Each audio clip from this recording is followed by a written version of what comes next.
I wanted to give you a little demonstration about something that is not step-by-step described when creating a stretchable block using the Autodesk Knowledge Network tutorial. Now, it's pretty clear. It says, in a blank drawing, draw a 36 by 72 rectangle to represent the window, because we want to make the window have a parameter that says that it can be any width, but it's definitely going to be 72 inches tall. Now I'm going to draw a rectangle, and it says specify the first corner point.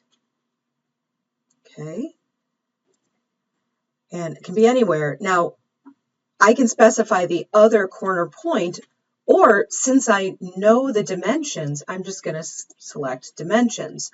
So the length is always the x value, the x-axis value, so that's 36.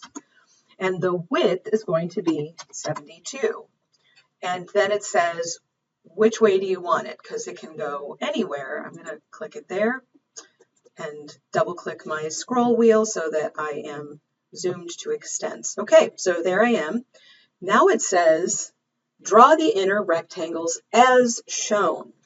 I can tell you that it does show a picture right there, but it gives no dimensions whatsoever. And that's because it really doesn't matter, as long as it kind of looks like that. So take a look at that picture and you can see, well, there's an equal distance around those inner, quote, rectangles.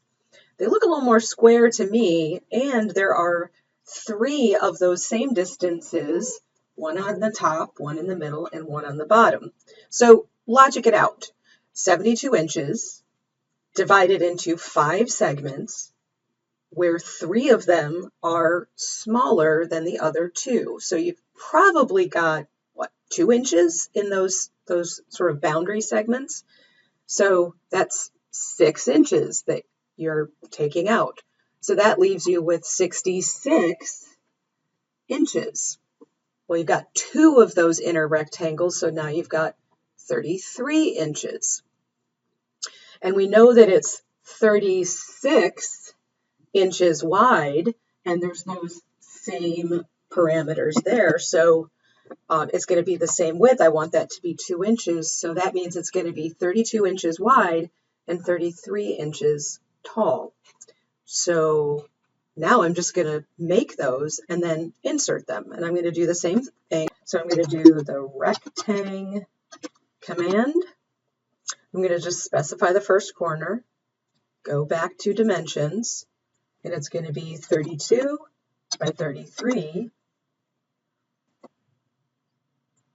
And I'm going to place that, and I'm just grabbing it. I'm using the move command, and I'm just eyeballing it. Now, mine doesn't look like theirs, so that means that this was too small, or sorry, too large. My inner areas were too small. So I'm going to go ahead and get rid of that. Let's try it again. Make the dimensions. So I'm going to add an inch, so now it's 31 by 32. All right, let's grab that. Move command. Still not right. So I'm going to guess that that is actually 4 inches. I'm just trial and erroring it.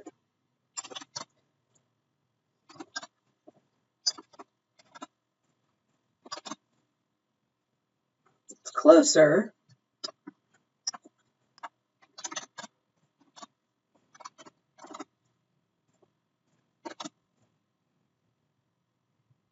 Now that's starting to look more like it. All right, so now I'm going to take this one, copy it. I want to copy it straight down, so I'm going to use ortho mode. And voila, there we go. So now I have the window that they were asking for. Hope that helps.